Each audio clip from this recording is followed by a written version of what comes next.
नमस्कार सभी पेंशन धारकों का स्वागत करते हैं एक बार फिर से हमारे इस YouTube चैनल पर। दोस्तों इस वक्त की EPS 95 पेंशन को लेकर आप सभी के लिए लेटेस्ट न्यूज आ रही है। प्रधानमंत्री नरेंद्र मोदी के नेतृत्व में 75 लाख पेंशन धारकों को 7,500 रुपये मिलेगा। विधेयक लोकसभा से पारित हो चुका है। जानिए आखिरकार किस तरीके से इस विधेयक को मंजूरी मिल सकती है और आप सभी को 7,500 रुपये की पेंशन किस दिन खाते में आ सकती है, इसके बारे में दोस्तों आप सभी के लिए आज इस वीडियो के अंदर EPS 95 पेंशन को लेकर आई लेटेस्ट न्यूज की बात करने वाली हैं। साथ ही साथ दोस्तों यहां पर बात करें तो आप सभी के लिए यहां पर जो है EPS 95 पेंशन धारकों को बड़ा झटका जो लगा है। न्यूनतम पेंशन को लेकर सरकार का दो टूक जवाब सामने आने के कारण पेंशन धारकों को झटका महसूस हुआ है। तो इसके बारे में आज इस वीडियो के अंदर बात करेंगे। साथ ही बात करेंगे एम्प्लॉयज प्रोविडेंट फंड ऑर्गेनाइजेशन यानी कि कर्मचारी भविष्य निधि संगठन ऑफ इंडिया की ओर से बड़ा अपडेट आया है। केंद्रीय मंत्री शोभा करंदलाजे का लोकसभा में EPFO पोर्टल पर बड़ा जवाब निकलकर सामने आ चुका है। जब दोस्तों आप सभी के लिए केंद्रीय श्रम और रोजगार राज्य मंत्री शोभा करंदलाजे ने आखिरकार लोकसभा के अंदर कौन सा जवाब दिया है, इसके बारे में भी आज इस वीडियो के अंदर बात करेंगे। इसलिए आप सभी पेंशन धारकों से निवेदन करते हैं कि दोस्तों आज की इस वीडियो को आप लास्ट तक देखिएगा और साथ ही हमारे चैनल पर नई है तो चैनल को भी सब्सक्राइब जरूर कर दीजिएगा। तो चलिए बिना किसी देरी के एम्प्लॉय पेंशन स्कीम से जुड़ी सभी पेंशन धारकों के लिए आई आज की प्रमुख 3 बड़ी खबरों को विस्तार से और सही सटीक और तथ्यों पर आधारित आप सभी को बता देते हैं। जी हां, तो पहली बड़ी खबर EPS 95 पेंशन को लेकर लेटेस्ट न्यूज आ रही है। पीएम के नेतृत्व में 75 लाख पेंशन भोगियों को 7,500 रुपए मिलेगा। विधेयक लोकसभा से पारित हो चुका है। जी हां दोस्तों, भारत में लाखों पेंशन भोगियों के लिए एक महत्वपूर्ण सामाजिक सुरक्षा पेंशन योजना EPS 95 है।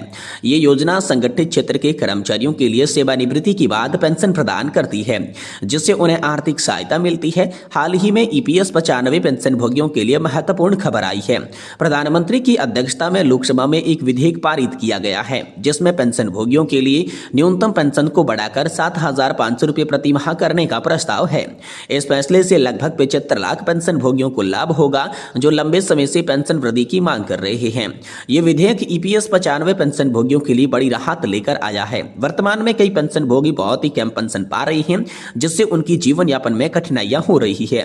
7,500 रुपए की वृद्धि से उन्हें कुछ हद तक आर्थिक सुरक्षा मिलेगी। वे सम्मानजनक जीवन यहाँ पर जी सकेंगे। ये सरकार की ओर से पेंशन भोगियों के लिए कल्याण को लेकर कदम उठाया गया है। इस वीडियो के अंदर हम इस विधेयक के बारे में विस्तार से जानेंगे। यह भी देखेंगे कि पेंशन भोगियों के जीवन को ये कैसे प्रभावित करेगा। ये निर्णय ऐसे समय में आया है जब पेंशन भोगियों को बढ़ती महंगाई और जीवन यापन की लागत का सामना करना पड़ रहा है। पेंशन में वृद्धि से उनकी बुनियादी जरूरतों को पूरा करने में मदद मिलेगी। वे आर्थिक रूप से अधिक सुरक्षित महसूस करेंगे। सरकार ने यह भी आश्वासन दिया है कि भविष्य में पेंशन भोगियों के कल्याण के लिए कई और महत्वपूर्ण कदम भी सरकार उठाने वाली है। कर्मचारी पेंशन योजना 95 भारत सरकार द्वारा चलाई जा रही एक सामाजिक सुरक्षा पेंशन योजना है। योजना उन कर्मचारियों के लिए है जो संगठित क्षेत्र में काम कर रहे हैं। कर्मचारी भविष्य निधि संगठन के जो सदस्य है, EPS 95 का मुख्य उद्देश्य कर्मचारियों की सेवानिवृत्ति के बाद पेंशन प्रदान करना है, ताकि वे अपनी जरूरतों को पूरा कर सकें। EPS 95 योजना के तहत कर्मचारी 58 वर्ष की आयु से सेवानिवृत्त होने के बाद पेंशन के पात्र होते हैं। पेंशन की राशि कर्मचारी के सेवाकाल और वेतन पर निर्भर करती है। EPS 95 पेंशन योजना के तहत न्यूनतम पेंशन 1,000 रुपए प्रति माह की है, लेकिन सरकार इसे बढ़ाकर 7,500 रुपए करने का प्रस्ताव रख चुकी है। हाल ही में लोकसभा में EPS 95 पेंशन को लेकर न्यूनतम पेंशन को बढ़ाकर 7,500 रुपए प्रति माह करने का विधेयक पारित किया गया है। इस विधेयक की प्रमुख बातों के बारे में बात करें तो विधेयक में न्यूनतम पेंशन को 1,000 रुपए से बढ़ाकर 7,500 रुपए प्रति माह करने का प्रस्ताव है, यानी कि न्यूनतम पेंशन वृद्धि के प्रस्ताव इसमें रखे गए हैं। इस फैसले से लगभग 75 लाख EPS 95 के पेंशन भोगियों को लाभ होगा, यानी कि 75 लाख लाभार्थियों की संख्या को फायदा होगा। पेंशन में वृद्धि से सरकार पर वित्तीय भार बढ़ेगा, लेकिन सरकार ने इसे वहन करने की प्रतिबद्धता जताई है, यानी कि सरकार के वित्तीय भार को लेकर भी यहाँ पर प्रतिबद्धता जताई गई है। यह विधेयक कानूनी जो है लागू होने के बाद जल्द ही लागू कर दिया जाएगा, यानी कि लागू होने की स्थिति है, कानून बनने के बाद इसे लागू किया जाएगा। तो दोस्तों आखिरकार पेंशनर्स की डिमांड और गवर्नमेंट के कौन कौन से स्टेप हैं, यानी कि पेंशन धारकों की प्रमुख मांगे है और सरकार के कौन कौन से कदम हैं इसके बारे में बात करें तो ईपीएस 95 पेंशनर्स लंबे समय से न्यूनतम पेंशन की वृद्धि की मांग कर रहे थे। उनका कहना है कि वर्तमान पेंशन की राशि उनकी बुनियादी जरूरतों को पूरा करने के लिए भी पर्याप्त नहीं है। पेंशनर्स ने सरकार से महंगाई भत्ता यानी कि डीए और मुफ्त चिकित्सा सुविधा जैसी अन्य सुविधाओं की प्रदान करने की भी मांग कर डाली है। पेंशनर्स की मांग को ध्यान में रखते हुए सरकार ने न्यूनतम पेंशन को बढ़ाकर 7,500 रुपए प्रति माह करने का फैसला लिया है।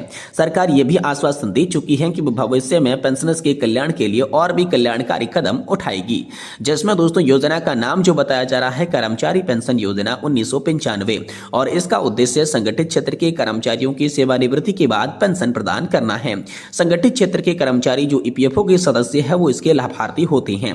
अब दोस्तों न्यूनतम पेंशन की बात करें तो हाल फिलहाल की जो पेंशन है वो 1,000 रुपए प्रति माह की है, लेकिन प्रस्तावित जो पेंशन बताई जा रही है वो 7,500 रुपए की है और 58 वर्ष की आयु के बाद पेंशन के लिए पात्रता पूरी करने वाले पेंशन धारकों को ये लाभ मिलेंगे। इसमें दोस्तों कर्मचारी और नियोक्ता दोनों योगदान देती हैं और पेंशन की गणना सेवा काल और साथ ही वेतन पर आप सभी के लिए निर्भर करती है। इसके अन्य लाभों की बात करें तो महंगाई भत्ता यानी कि डीए और मुफ्त चिकित्सा सुविधा की भी मांग रखी गई है। प्रस्तावित पेंशन में वृद्धि की बात करें तो न्यूनतम पेंशन को 1,000 रुपए से बढ़ाकर 7,500 रुपए प्रति माह करने का प्रस्ताव रखा गया है। ईपीएस 95 पेंशनर्स योजना के लिए एक और आशा की किरण नजर आ रही है। ये योजना उन सेवानिवृत्त लोगों के बाद आर्थिक सुरक्षा प्रदान करती है जिन्हें सम्मानजनक जीवन जीने में मदद करती है। सरकार को इस योजना को और भी अधिक प्रभावी बनाने के लिए कदम उठाने चाहिए ताकि ये अधिक से अधिक लोगों को लाभान्वित कर सके। इस बीच ईपीएस 95 के तहत उच्च पेंशन के लिए आवेदन को लेकर बात करें तो कर्मचारी भविष्य निधि संगठन यानी कि ईपीएफओ के लगभग 22,000 सदस्यों को अब ईपीएस 95 के तहत उच्च पेंशन मिल रही है। श्रम और रोजगार राज्य मंत्री सुश्री शोभा करंदलाजे ने संसद में जानकारी साझा करते हुए बताया कि कर्मचारी भविष्य निधि संगठन यानी कि ईपीएफओ के 21,885 पेंशन भुगतान आदेश यानी पीपीओ जारी किए गए हैं। उच्च पेंशन से लाभ के लिए पात्र सदस्यों को अतिरिक्त राशि जमा करने के लिए भी निर्देश नोटिस भेजे गए हैं। ईपीएफओ सदस्यों द्वारा कर्मचारी पेंशन योजना 1995 के तहत पेंशन के लाभ के लिए कुल 17,48,000 आवेदन जमा किए गए थे। उच्च पेंशन के लिए ऑनलाइन सुविधा की शुरुआत की गई है जिससे सदस्य पेंशन भोगी और नियोक्ता दोनों ही संयुक्त रूप से ऑनलाइन आवेदन करके हायर पेंशन का फायदा उठा सकते हैं, जो कि 22,000 सदस्यों को यहाँ पर हाल फिलहाल में मिलना शुरू हो चुका है। ये बड़ी खबर दोस्तों आप सभी के लिए हाल फिलहाल में निकलकर सामने आ रही है। साथ ही ईपीएस 95 पेंशन भोगियों को झटका भी लग चुका है क्योंकि मोदी सरकार का न्यूनतम पेंशन को लेकर 2 टूक पहले जो जवाब आया था इसको लेकर झटका लगा है।